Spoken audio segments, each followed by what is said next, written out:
Szklanka do połowy pełna. Posłuchaj o tym, co ukryte pod powierzchnią.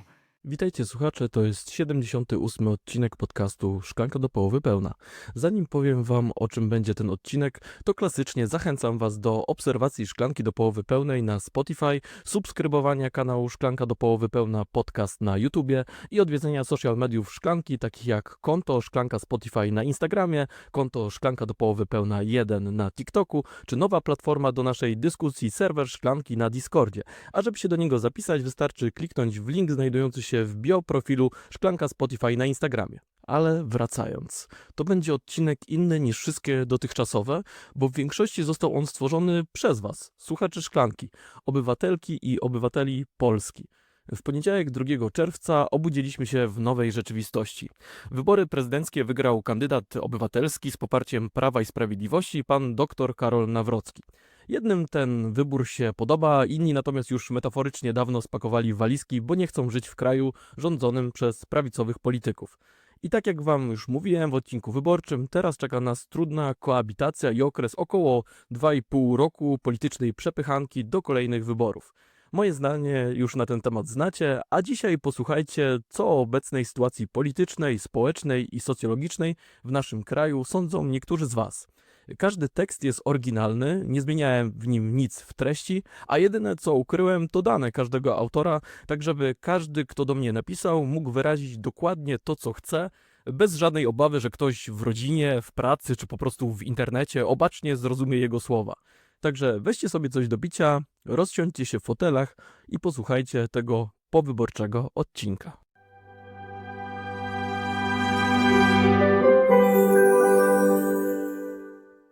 Jolanta, 52 lata, Olsztyn. Mam wrażenie, że Polska od dawna była podzielona, tylko wcześniej rzadziej mówiło się o tym głośno. Dziś te różnice są jak pod lupą. Polityka, media i algorytmy społecznościowe skutecznie je wyciągają na wierzch. Mamy Polskę A i Polskę B, miasta i wsie, elitę i zwykłych ludzi. Choć te podziały często są sztucznie napędzane i krzywdzące. Politycy od lat grają tym podziałem, bo łatwiej rządzi się społeczeństwem, które jest zajęte kłótnią ze sobą nawzajem, zamiast patrzeć władzy na ręce. Mam też takie wrażenie, może bolesne, ale szczere, że Polacy to dziwny naród. Kiedy w końcu mamy wolność i jakąś realną pozycję na świecie, to nie potrafimy tego docenić. Jakbyśmy potrzebowali wspólnego wroga, żeby się zjednoczyć, bo w dobrobycie i pokoju natychmiast zaczynamy się nawzajem szarpać. A mimo to wierzę, że jest w nas więcej wspólnego niż nam się wydaje. Tylko coraz trudniej to dostrzec. Zbigniew, 23 lata, Poznań. Polaryzacja społeczeństwa obu ekipom jest potrzebna, żeby rządzić przez lata. Raz jedni, raz drudzy. Każda nowa partia, która wejdzie w koalicję z jedną lub drugą ekipą, prędzej czy później zostanie wchłonięta. Szkoda tylko, że to Polska traci na arenie międzynarodowej. Politycy zajmują się sobą, zamiast realizować długoterminowe cele w sposób pragmatyczny. Genovefa, lat 63, Rzeszów. Moim zdaniem jak najbardziej nasze społeczeństwo jest podzielone, a winni są temu politycy, którzy manipulują społeczeństwem i opinią publiczną, jak i sama opinia publiczna, która daje się w ten sposób manipulować. Nie ma rozmowy, jest tylko pogarda względem drugiego człowieka, a wszelkie próby zaczęcia wspólnej rozmowy skutkują tym, że jedni drugim przypinają łatkę symetrysty tylko i wyłącznie dlatego, że ktoś nie jest fanatykiem partyjnym. W naszym społeczeństwie gada się o szacunku względem drugiego człowieka, niezależnie od płci czy orientacji seksualnej, a jednocześnie osoby, o które to mówią, najczęściej same otwarcie gardzą osobami z Polski powiatowej. Straszy się ludzi uchodźcami, jednocześnie zapominając, iż sami sprowadziliśmy masę imigrantów, gdyż polskie społeczeństwo nie podejmuje się już wszystkich prac. Narzeka się ciągle na niż demograficzny, a równocześnie społeczeństwo jest wrogo nastawione do osób wychowujących dzieci, traktując rodzica jako trendowatego.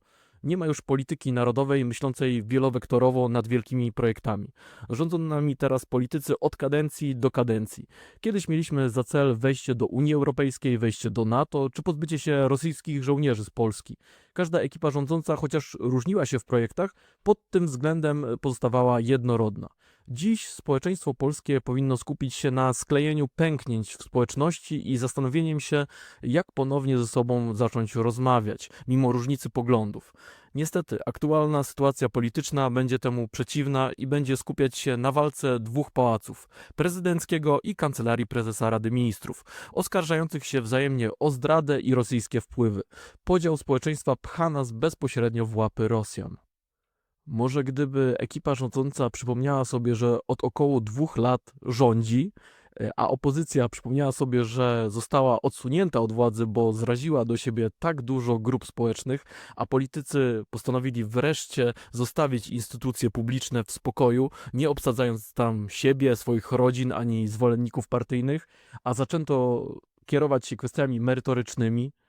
Może gdyby przywrócono szacunek dla instytucji, a nie traktowano je niczym prywatne folwarki, zmieniając całkowicie ekipę do najmniejszego dyrektora tylko po to, żeby zaspokoić elektorat partyjny. Może gdyby lewica przypomniała sobie, że współcześnie tematy aborcyjne czy temat dotyczący małżeństw homoseksualnych, choć być może ważne dla nich, to nie są najważniejsze dla całego kraju.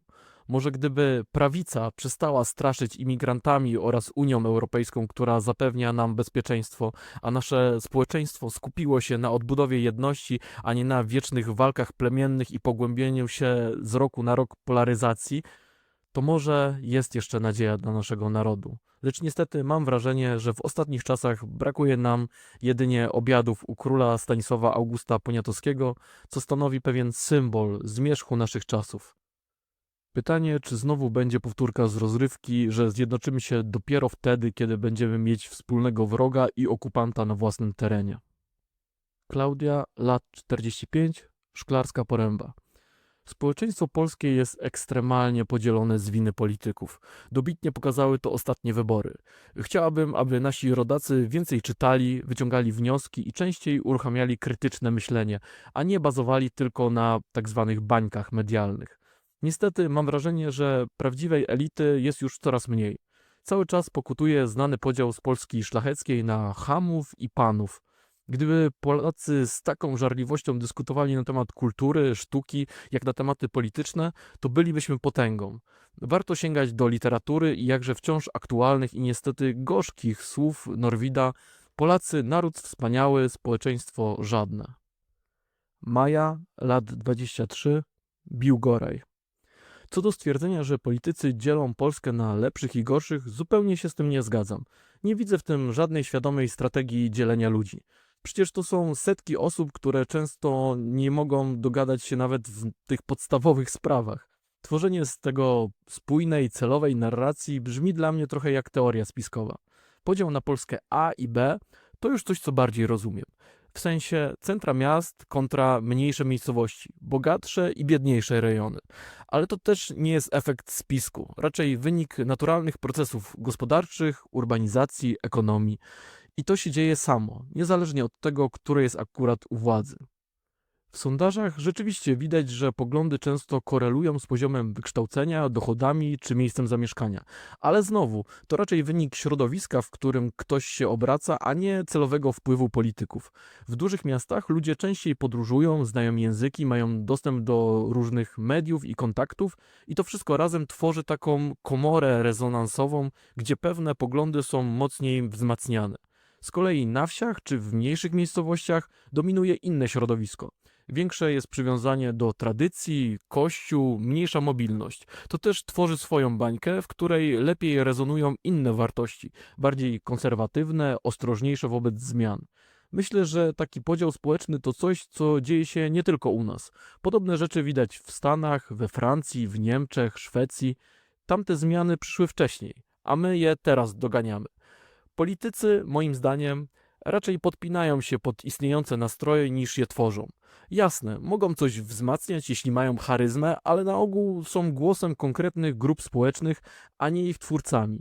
Zresztą, mało kto dzisiaj zmienia swoje poglądy przez debatę czy jakiś wywiad. Większość ludzi jest już jakoś uformowana. I jeszcze jedno. Z mojego doświadczenia ogromna część społeczeństwa w ogóle się polityką nie interesuje. Znają jakieś hasła, coś usłyszą w przelocie, coś im się przewinie na TikToku czy na fejsie i na tym opierają swoje zdanie. Mało ktoś rzeczywiście śledzi na bieżąco, analizuje czy porównuje. Tomasz, lat 31, Grudziądz. Społeczeństwo w ostatnich latach znacznie podzieliło się na obozy polityczne, pogłębiając konflikty na tle poglądów. Rodziny, najbliższe osoby potrafiły w pewnym momencie stać się sobie całkiem obce, wyłącznie w oparciu o nagonkę praktykowaną przez polityków. Temat polityki zaczął dzielić, przysłaniając zupełnie inne wartości. W wielu przypadkach ludzie zaprzestali budowania własnych opinii, opierając się wyłącznie na treści zaczerpniętej z obserwowanych mediów, nie zastanawiając się nad informacjami z innych źródeł. Politycy zaś, zauważając ową tendencję w społeczeństwie, znacznie chętniej zaczęli praktykować wzajemne nagonki, jeszcze bardziej dzieląc społeczeństwo. Teresa, lat 70, Zielona Góra. O Polsce podzielonej na pół wiemy wszyscy od dawna, ale mam wrażenie, że dopiero ostatnio, w czasie wyborów prezydenckich, temat stał się tak bardzo oczywisty i policzalny. To nie dramat. Ameryka ma republikanów i demokratów, Niemcy liberałów i chadeków, a w Wielkiej Brytanii chyba od zawsze spierają się lejburzyści z torysami. Taki świat. Różność gwarantuje równowagę i utwierdza nas w demokracji. Dlaczego więc mam wrażenie, że w obecnej Polsce to jednak nie to samo? Siedzę wczoraj u fryzjera, zagaduję o wybory. Lubiana przeze mnie fryzjerka wydyma pogardliwie usta, mówiąc: ten Trzaskowski to debil, nie wiadomo kogo on by nam tutaj sprowadził. Chciałam zripostować, zażądać dowodów, ale przypomniałam sobie sytuację z utraconą koleżanką, która nawet nie usiłowała mnie przekonać, że to ona ma rację i że Kaczyński jątrzy. Po prostu odwróciła się do mnie plecami i sobie poszła. Ale idź do tego swojego prezesa, pomyślałam wtedy, zapominając, że kiedyś ją lubiłam. Spotykamy się nieraz na pobliskim rynku. Oficjalnie kiwamy sobie głowami w geście pozdrowienia, no i tyle. A przecież można by pogadać, a nawet pokłócić się. Czy lejburzyści z torysami też się mijają obojętnie przy pietruszce? Ostatnio słuchałam Zanussiego. Człowiek, któremu nie można odmówić życiowej mądrości. Mówi: ależ ja bardzo chętnie przejdę na mahometanizm. Tylko mnie do tego przekonajcie, pogadajmy. W Polsce przestaliśmy rozmawiać. Zamiast nas gadają ze sobą Tusk z Kaczyńskim. Gdzie tam gadają? Oni prowadzą ze sobą wojnę. Osobistą wendetę za Smoleńsk, Solidarność czy też przeszłość. Tylko przyszłości nie widać. Dla nas i dla Polski, co podkreślają dumnie jeden i drugi. Wszyscy mamy tego dosyć. Jutro Polak wylatuje w kosmos. Może wymienić go na obydwu interlokutorów i zacząć wszystko od nowa? Od jakiegoś czasu mam wrażenie, że cała ta polityka to sposób na życie kilkudziesięciu mniej lub bardziej rozgarniętych typów. A ludzie to wszystko biorą bardzo poważnie i zaczynają się nienawidzić. Pieprzę taką politykę, choć Tuska cenię. A dlaczego i on nie umie w końcu odpuścić? Po ostatnich wyborach moja wiekowa już mama mówi: aż się boję, co będzie. Nie umiem jej pocieszyć. Jeden kraj, dwa narody. Jest coraz gorzej. Nie w telewizji, ale u fryzjera, na rynku, w robocie. Nie sądziłam, że to powiem, ale tak. Za komuny było normalniej. Sorry. Justyna, lat 42, Zakopane. Patrząc na obecną sytuację w polskim społeczeństwie, staram się ją oceniać przez pryzmat zarówno historii, jak i sąsiadów Polski. Polskie społeczeństwo nigdy nie było zjednoczone i w pewnym sensie zawsze był spór kiedyś szlachty z chłopstwem, teraz to pokazują wyniki wyborów dużych miast i wsi. Jest to też spór zasadniczo osób, którym najogólniej rzecz ujmując w życiu wyszło i tych, którzy uważają inaczej. Nie wydaje mi się, aby w ogóle był sens jednoczyć te dwie Polski. One są nie do spojenia i musimy jedynie nauczyć się po prostu egzystować, bo żyjemy tu razem, ale nie popadajmy we frazesy typu jesteśmy jednością, wspólnotą. Nie jesteśmy i nigdy nie byliśmy, bo trudno jest zjednoczyć tak wielkie społeczeństwo w myśl idei narodowej. Problemem wspomnianej egzystencji jest jednak kwestia, z którą musimy pracować, a którą świetnie ujął Tadeusz Mazowiecki, mówiąc, że możemy się spierać, możemy się różnić, ale nie możemy się nienawidzić. Jeżeli te naturalne, olbrzymie różnice będziemy podgrzewać nienawiścią, to wojna polsko-polska trwać będzie w najlepsze, a politycy tylko będą to podbijać. Zerkając na naszych sąsiadów, to owa koegzystencja jest jedynym możliwym rozwiązaniem. Najlepiej znana mi sytuacja na Słowacji pokazuje to samo. Są dwie Słowacje, tak jak dwie Polski i nie ma ani szans, ani sensu ich łączyć. Nauczmy się tylko razem żyć, co nie ukrywam, łatwe nie będzie. Niech ta moja opinia nie będzie pesymistyczna, niech będzie po prostu realistyczna, wypływająca z doświadczeń historii. Może akceptując ten dualizm Polsk, łatwiej nam będzie normalnie funkcjonować. Piotr, lat 20, Toruń. Myślę, że wiele rzeczy podlega zasadom ewolucji, nawet twory tak abstrakcyjne jak partie polityczne czy poglądy. Politycy nie mają siły tworzenia rzeczywistości, ale jej potęgowania. Nie tyle podział, co różnice w polskim społeczeństwie istnieją.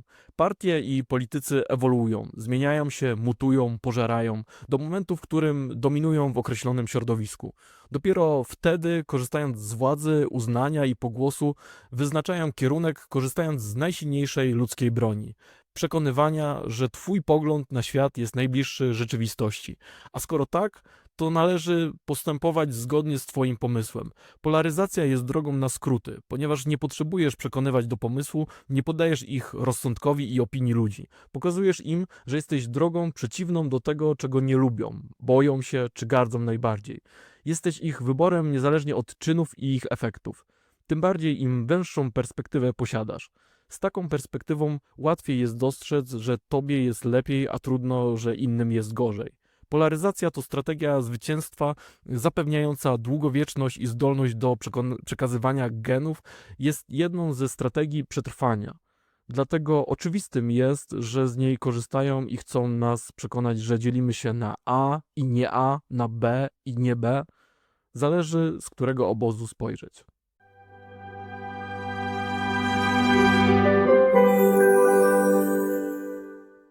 I to by było na tyle w 78. odcinku podcastu Szklanka do połowy pełna. Dziękuję za każdy wasz tekst, myśl i refleksję. Każdy z nas jest Polakiem i chce dla Polski jak najlepiej. Ten podcast ma być właśnie taką platformą do rozmów i rozważań również na te trudne tematy, takie jak przyszłość naszego kraju. Dajcie znać w komentarzach, co wy myślicie o listach słuchaczy. Zgadzacie się z nimi?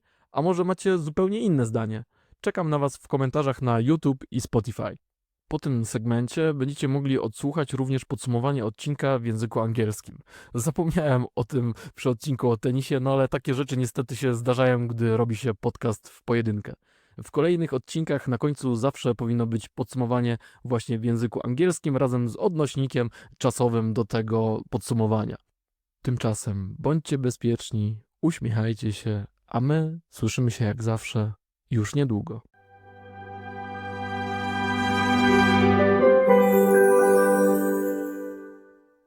Today, we're doing something a bit different, actually. A deep dive it's built entirely from sources you provided. That's right. Specifically, we're looking at texts that were sent in by listeners of another show, Szklanka do Półpina, Glass Half Full. And these texts came in right after the presidential election back on June 2nd, 2025. Yeah, the election where Dr. Carol Naraki won, supported by Law and Justice. And the context we got with these texts, it makes it clear this created a, quote, new reality. A new reality. Sounds significant. Definitely. And it brings this prospect of a difficult cohabitation between the president and the government. Right, a potential political tussle for the next, 2.5 years until the general election. Exactly. That's the backdrop. So right after that result, listeners of Szklanka do Półpina were asked to share their thoughts, their feelings, really, on the state of political division in Poland as they see it.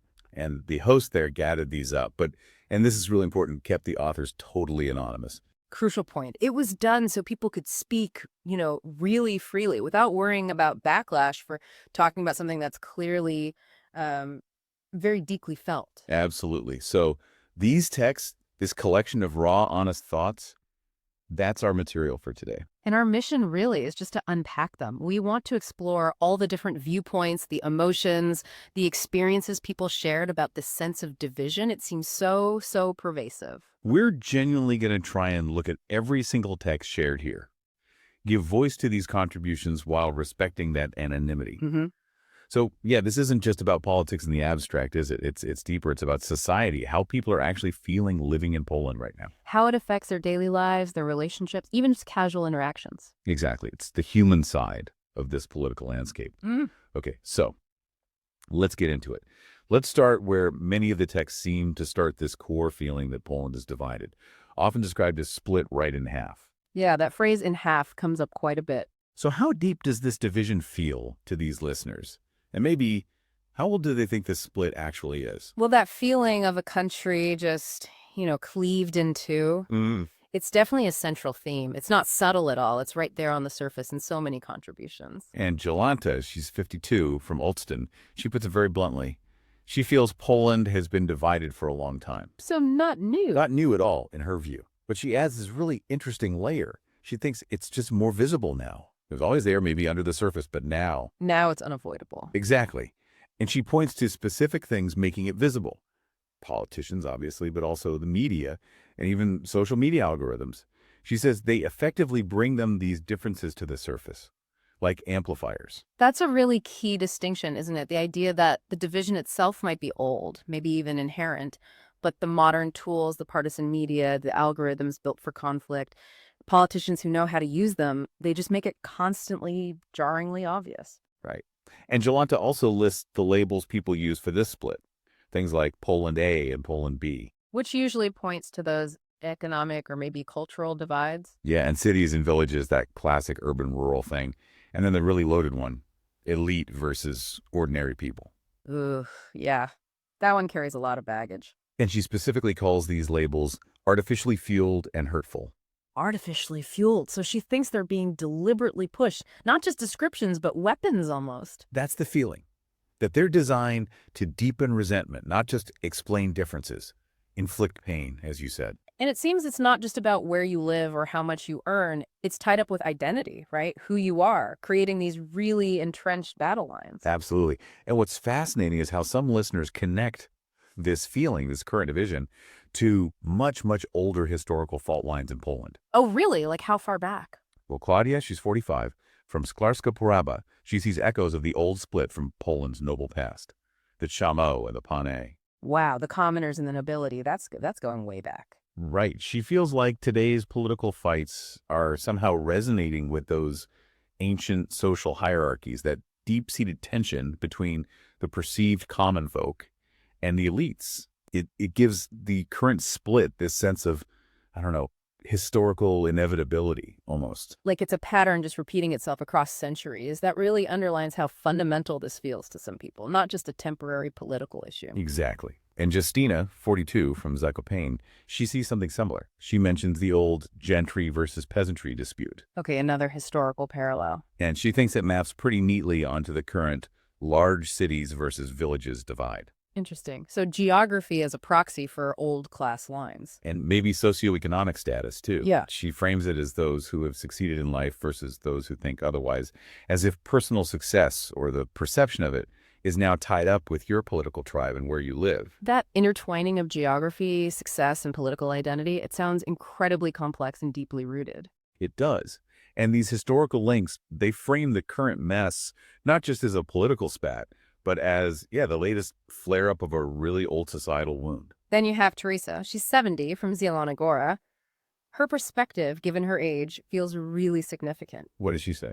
She starts by saying, in Polish, "O podzielone na dona," Which means, about Poland divided in half, we all know for a long time. So, like Jolanta, she's saying, look, this isn't news. okay, another vote for it's an old problem. But for Teresa, the recent presidential election did something specific. It didn't just make the division visible, it made it so obvious and measurable. Ah, the numbers. The results themselves. Exactly. The close result, the act of voting, it put concrete data behind a feeling that might have been more, amorphous before. It became undeniable proof of how deep the split actually is. So the feeling seems to be, division is deep, maybe ancient, definitely amplified now, and the election just hammered it home. It feels like a chronic condition, maybe getting worse. That certainly seems to be the dominant feeling coming through. But interestingly, not everyone sees it solely as, like, a uniquely Polish problem or something entirely negative. Oh, Well, what's the alternative take? Well, Teresa herself, right after saying how obvious the election made the split, she pivots. She compares Poland to other countries. Like the U.S.? Yeah, she mentions the U.S. with Republicans and Democrats, Germany with liberals and Christian Democrats, the U.K. with Labour and Tories. She points out that strong divisions exist elsewhere, too. Okay, so it's not just Poland. Right. And then she says something quite profound. Such is the world. Diversity guarantees balance and confirms us in democracy. Wow. Okay, that's a shift. from division as a wound to division as almost a feature of democracy, a necessary tension. Exactly. It reframes it. Maybe a certain level of strong disagreement isn't a sign of failure, but actually inherent to, maybe even necessary for, a functioning democracy. Checks and balances, that kind of thing. That's a really striking contrast to the pain of broken relationships we heard about earlier, moving from personal hurt to a kind of theoretical acceptance. It is. And Justina, whom we heard from before, she sort of touches on this too, maybe with a bit more fatalism. She believes Polish society has never been united. Never. That's her view, that it's always been a dispute in some form or another throughout history, which implies that aiming for complete unity might just be pointless. Division is the norm for Poland. Okay, that's a sobering thought. Unity is a myth, almost. And then Moja, who's much younger, 23, from Biograj, she offers a very different perspective again, focusing on the Poland A and Poland B split. The economic and geographic one. Yes, and she argues pretty strongly that this isn't some conspiracy. It's not a deliberate political plot. So what is it, in her view? She sees it as the result of natural economic processes, urbanization, economics. So structural factors, the uneven way the country is developed. Precisely. Like some areas benefit more from economic growth, people move to cities, others get left behind. These create natural divisions in experience and outlook. It's not necessarily something politicians created from nothing. That makes sense. Development is rarely perfectly even. And she backs this up by saying she sees similar things happening elsewhere. She mentions the US, France, Germany, Sweden. She thinks Poland is basically just catching up to these global trends of societies becoming more differentiated based on economics, location, access to information. So people in cities, maybe with more education or travel, exposed to different media, naturally develop different views than people in rural areas, maybe closer to tradition or the church. That's the idea. It's sociology and economics driving it more than some grand political scheme in her view. Wow. Okay. So when you put all these initial thoughts together, it's really complex. Is this division a new thing, an old thing resurfacing, just normal for Poland, or even normal for any complex society today? Just felt really intensely here. It seems listeners are grappling with all those possibilities. The perception of the problem itself is multi-layered. Which leads us to the next big question, doesn't it? Yeah. If this division is so powerful, so impactful, who or what do people think is actually responsible for it? And based on these texts, they have some very, very strong opinions on that. Yeah, it seems like one answer comes through loud and clear from many of them. It really does. The finger gets pointed repeatedly and very directly at the politicians. That's probably the most dominant theme when it comes to blame. It really jumps out. Jolanta, who talked about the division being more visible now, she goes further. She suggests politicians have been playing this division for years. Playing it, like, intentionally. That's her view, and her reason why is pretty cynical.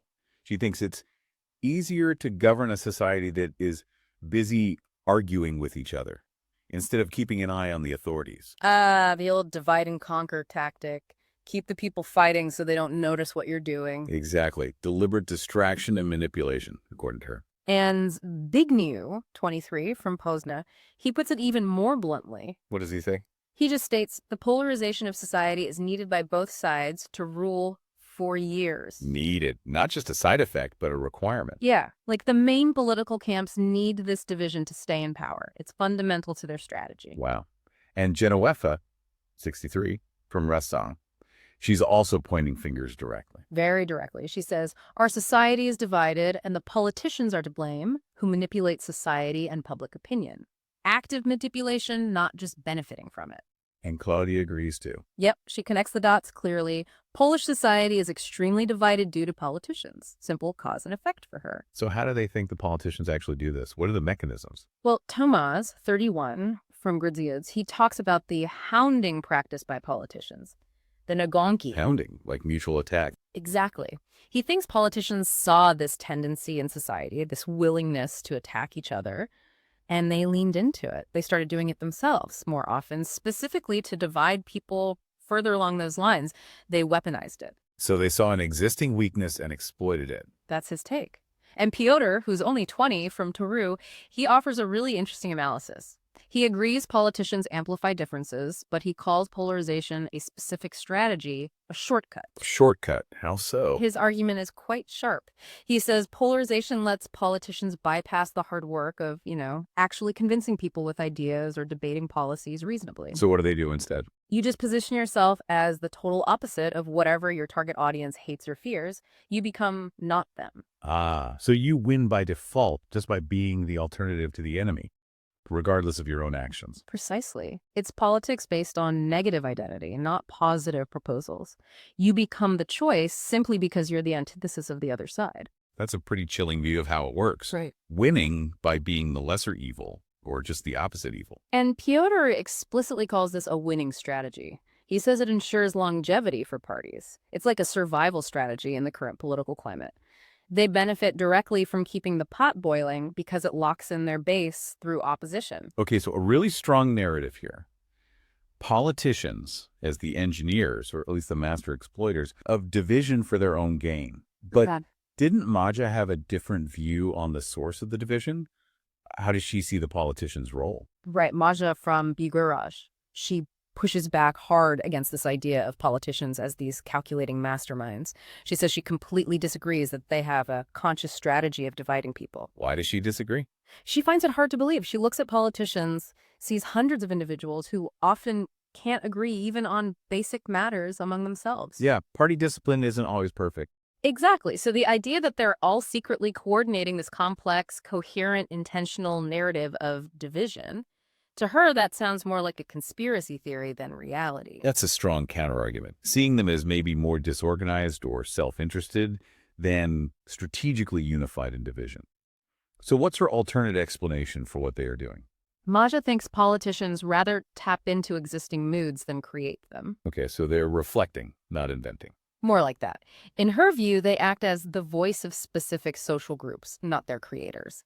People's views, she argues, are mostly formed by those other things, economics, where they live, the information they consume. The thing she mentioned earlier. Right. People are already somehow formed, their basic outlooks are often set, and she's skeptical that hardly anyone changes their views today through a debate or an interview.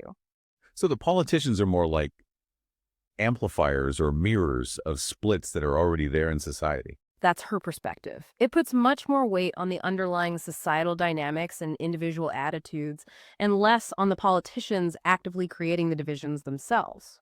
That really does shift the focus, doesn't it? If politicians are just reflecting what's there, then the responsibility seems more diffuse.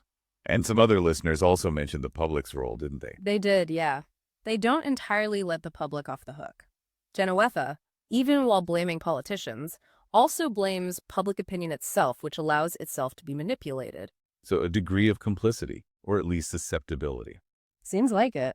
And Claudia's wish that people would read more, think critically, get outside their media bubbles, that speaks directly to the public's consumption habits, fueling the fire. If you only hear things that confirm your biases, you become easier to manipulate, right? Less able to engage with different views. Thomas backs this up. He observes that people seem to have stopped building their own opinions, relying solely on their preferred media without checking other sources. Making those hounding tactics much more effective. Exactly. And Moja adds another angle. She notes, a huge part of society is not interested in politics at all. Really? So how do they form opinions? Based on snippets from TikTok or Facebook, she suggests, quick hits, often highly polarized or simplified content. Which sounds like perfect fuel for that shortcut strategy Piotr described. Easy to digest, emotionally charged, reinforcing the yes versus them narrative. It all seems interconnected. So pulling this section together, you have this real tension, don't you? The dominant view. Yeah. Politicians are actively, strategically dividing us versus Moja's counter. They're mostly reflecting or amplifying existing societal splits, and maybe the public's media habits and group identities are bigger factors. It raises that huge question. How much power do politicians really have to create division from scratch versus just exploiting what's already there? And how much does the way we as a society consume information and interact with each other make us vulnerable to that exploitation? It's a tough one. And the consequences, regardless of who bears the most blame, they're not abstract. People are feeling them every single day. The texts really hammer home the human cost of this divide. They really do. It's clear this isn't just political theory. It's impacting the very fabric of how people live together. Yeah. or don't live together. The breakdown of dialogue seems huge. Genoveffa puts it so starkly. There is no conversation, only contempt towards the other person. Contempt, not just disagreement, active disdain. And she says if you even try to bridge the gap, maybe show some understanding for the other side, you get labeled symmetrista. Ah, the sympathizer label. Like you're betraying your side by not being 100% partisan, punishing nuance. Exactly. It sounds incredibly stifling, forces you into a trench, basically. And Tamaz, he gives this heartbreaking example of how it hits home. What does he say? He talks about how families, closest people, could at some point become completely alien to each other solely based on the hounding practiced by politicians. Wow. Just political rhetoric breaking families apart. That's devastating. It really is. And Teresa's stories, they're just so poignant. The hairdresser, right? A place for casual chat. Yeah, what happened there? Her friendly hairdresser just casually dismisses an opposing candidate. That Truszkowski's an idiot. Who knows who he would bring here? Just like that. Casual contempt. In a setting where you'd normally expect polite conversation, at least. And her story about the lost friend, Mm. that one really got me.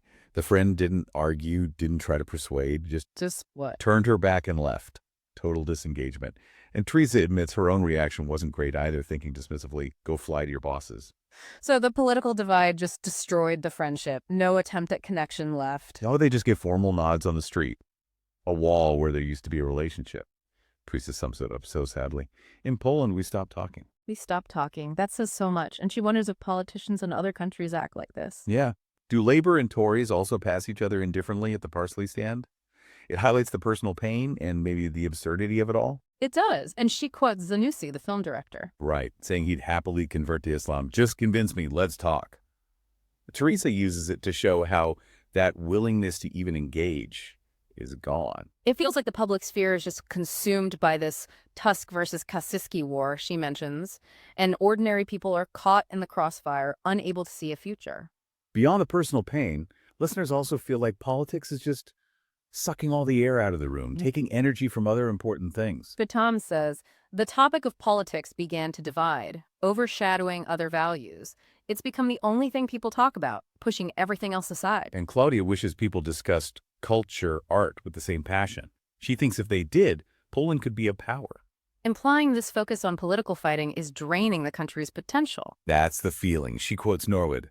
Poland's a great nation, no society. Ouch. Brilliant individuals, but unable to function together as a whole. A harsh self-critique, isn't it? And Genoveffa points out these weird societal paradoxes that seem to thrive in this polarized climate. Like what? Like people preaching tolerance for gender or orientation, but then openly scorning folks from Polska Powiatowa, provincial Poland, Hypocrisy, basically. or fear-mongering about refugees while the country actually needs immigrants for jobs Poles won't do, Right. A total disconnect between rhetoric and reality. and complaining about low birth rates while being hostile to parents.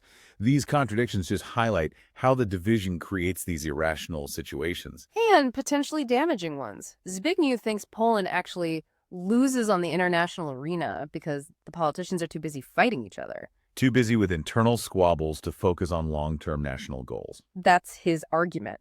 And Genoveffa contrasts it with the past. She feels today's politicians only think short-term, from kadencja to kadencja, one election cycle to the next. Unlike before. She feels that in earlier post-communist times, different governments could still unite on big things, joining the EU, NATO, getting Russian troops out. Huge strategic goals. But not now.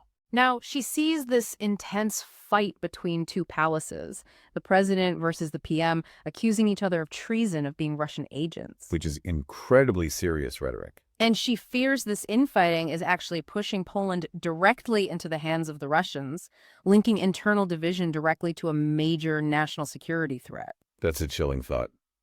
And maybe the most visceral impact comes through in Teresa's words again, the sheer exhaustion. Yeah, she just says, everyone is tired of this. You can feel the weariness. Her elderly mother is scared, asking what will happen. And Teresa feels helpless, unable to comfort her. That's awful. Her conclusion is just stark. One country, two nations. And it's getting worse, she says, not just on TV, but everywhere. Oh, At the hairdressers, at the market, at work. it's inescapable. And that final painful line from her. Oh, the comparison to communism. Yes. Sorry. It was more normal during communism. Za komunii by normalnie. Coming from her generation, that's staggering. To suggest that a period of repression felt more normal than today's divided democracy. It just shows how abnormal and broken things feel to her now. A total breakdown of social trust. It really does. And she has this perspective, too, that the whole political game, causing all this pain, feels like just a way of life for several dozen more or less sharp types. Like the politicians are just playing their game, but the public takes it incredibly seriously and ends up hating each other over it. Yeah, like the public's suffering is almost disproportionate to the perceived substance of the political fight itself, as if people are caught up in a drama that's partly just a performance for the main actors. And even for someone like Tusk, whom she says she values, she asks, but why can't he let go? Suggesting even potential leaders are trapped in the cycle, unable or unwilling to break free. It feels like the dynamic itself is just so powerful, so self-perpetuating. Maybe it needs a fundamental shift or something else entirely. Her words really convey that sense of a society fraying at the edges, making life feel difficult and without a clear way forward. So, given all this deep division, the pain, the lost dialogue, the costs, how do people see a way out? Do these texts offer any hope for reconciliation, or is it more about just finding a way to coexist? That's the million-dollar question, isn't it? And the texts grapple with it directly. The perspectives are pretty varied, often cautious. Few seem to expect an easy fix or a return to some kind of perfect unity. Justina from Zakopane, the one with the historical perspective. What's her take on the future? She takes a very pragmatic stance. Based on her view that Poland was never really united and looking at other countries, she concludes, well, she believes, there is no sense in uniting these two Polands. They are irreconcilable. Irreconcilable, that's strong. Like the gap is just too wide to bridge. It's her assessment, a fundamental difference in values or worldview that just can't be merged. So for her, the goal shouldn't be unity because it's impossible. So what should the goal be? Learning to simply coexist because we live here together. Accepting the reality that you share the same country and figuring out how to live side by side despite the differences. Okay, coexistence, not unity. But she warns against fake unity, right? Saying things like, we are one, a community. Exactly. She says, don't fall for those empty phrases because we are not and never have been one community, in her view. For her, accepting the division is the necessary first step towards any kind of functioning society. So acknowledge the difference, then focus on managing it. Practically. Yeah. But she adds a condition, doesn't she? A really crucial one, quoting Mazowiecki. Yes, the famous line. We can argue, we can differ, but we cannot hate. Możemy się śpierać, możemy się różnić, ale nie możemy się nienawidzić. That's the red line. Disagreement is okay, even healthy. But hate. Hate is the poison. If the natural differences get inflamed by hatred and contempt, then she thinks the Polish War will continue. And she explicitly says politicians will amplify that hate. So even if politicians didn't create the difference, they fan the flames of hatred that make coexistence impossible. That seems to be her view. She looks at Slovakia, sees two Slovakias there too, and thinks trying to force unity is pointless. She calls this realistic, not pessimistic. Maybe accepting this dualism is the only way to achieve some kind of normal functioning. It's a challenging idea that acknowledging the split might be healthier than pretending it doesn't exist. Genoveva offers a different path, maybe slightly more hopeful, but very conditional. She doesn't rule out unity entirely, but she lays out this long list of maybe-ifs. The checklist for hope. What's on it? Starts with the politicians. Maybe if the ruling team remembers they've been ruling for 2 years, like get on with governing. Yeah. Maybe if the opposition remembers why they lost power, learn from mistakes, stop alienating people. Okay. Political self-awareness. What else? A big focus on the state itself. Maybe if politicians leave public institutions alone, stop the nepotism, focus on merit, restore respect for institutions, treat them as public goods, not private estates for the party. So, a professional, nonpartisan state apparatus. That sounds fundamental. She also has conditions for the political wings. Maybe if the left remembers that issues like abortion or LGBTQ plus rights, while important to them, are not the most important for the whole country, needs broader focus. And for the right. Maybe if the right stops fear-mongering about immigrants in the EU, and she adds that crucial point, the EU ensures our security, linking EU acceptance directly to national interests. A counter to the anti-EU rhetoric she dislikes. And finally, a condition for everyone. Maybe if Polish society focuses on rebuilding unity instead of eternal tribal wars. So the public has a role too. And if all of that happens, which sounds like a very tall order. Maybe then, she finishes, there is still hope for our nation. It's hope, but buried under a mountain of ifs. It certainly is. But then she immediately undercuts that hope, doesn't she, with that historical reference? She does. Right after listing all those conditions, she adds this sense of deep foreboding. She feels the current situation only lacks dinners at King Stanislaw August Poniatowski's. The last king, partitions of Poland, national catastrophe. Incredibly dark. It's like saying, we could fix this, but it feels exactly like that time everything fell apart. It suggests the weight of history and the current dynamics feel almost too strong to overcome, despite the possibilities. That contrast is so powerful. Hope versus historical dread. And both Jolanta and Genevieve asked that really unsettling question about what it would actually take to unify people. Right. Will Poles only unify again when we have a common enemy, an occupier on our own territory? It taps into that deep-seated narrative, doesn't it? That internal peace is maybe impossible, and only an external threat forces solidarity. A really pessimistic view of unity. It suggests division is the default and unity is the exception, usually forced by crisis. Then there's Massier from Wash. Yes. His perspective felt different again. Shorter, but resonant. What did he say? Just, I lack words on this topic recently. I'm waiting for a generational change. A new perspective on politics is needed. Wow. Just exhaustion. And waiting. Yeah.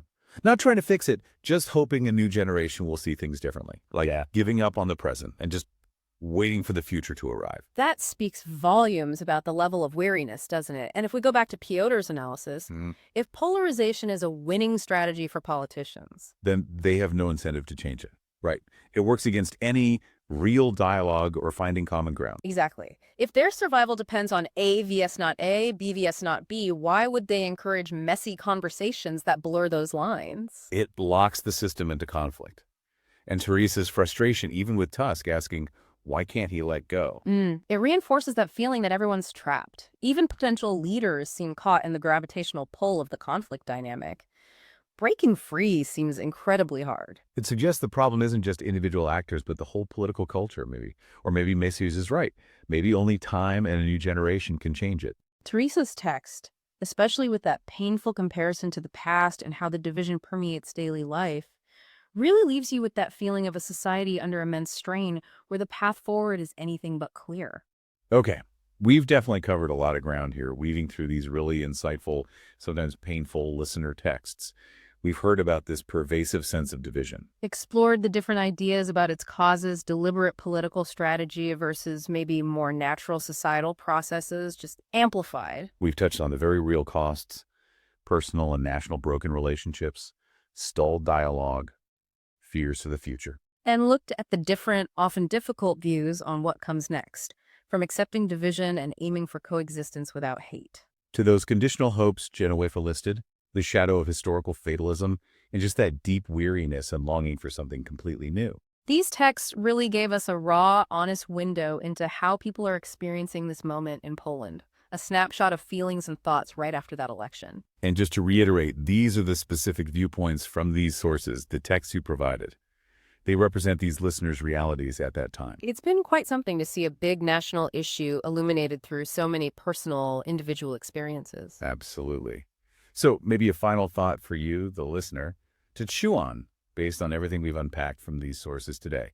Considering those deep historical roots of division some people feel, and the strategic advantage polarization seems to offer politicians, and then adding in the very real human cost people described. Is Justina's path, accepting coexistence without unity, focusing on managing difference without hate, is that the most realistic way forward for a society feeling so split? Or is that other possibility, the hope or maybe the fear, that unity only comes through external crisis, through facing a common enemy? Is that an inescapable, maybe even tragic part of the Polish story? Something to think about definitely as you reflect on these voices we've heard today. I to by było na tyle w kolejnym odcinku podcastu Szklanka do połowy pełna. Pamiętajcie, żeby zaobserwować podcast na Spotify i wystawić ocenę 5 gwiazdek. Jeśli wolicie oglądać treści na YouTube, to zasubskrybujcie kanał Szklanka do połowy pełna podcast. Bądźcie bezpieczni, uśmiechajcie się i słyszymy się już niedługo.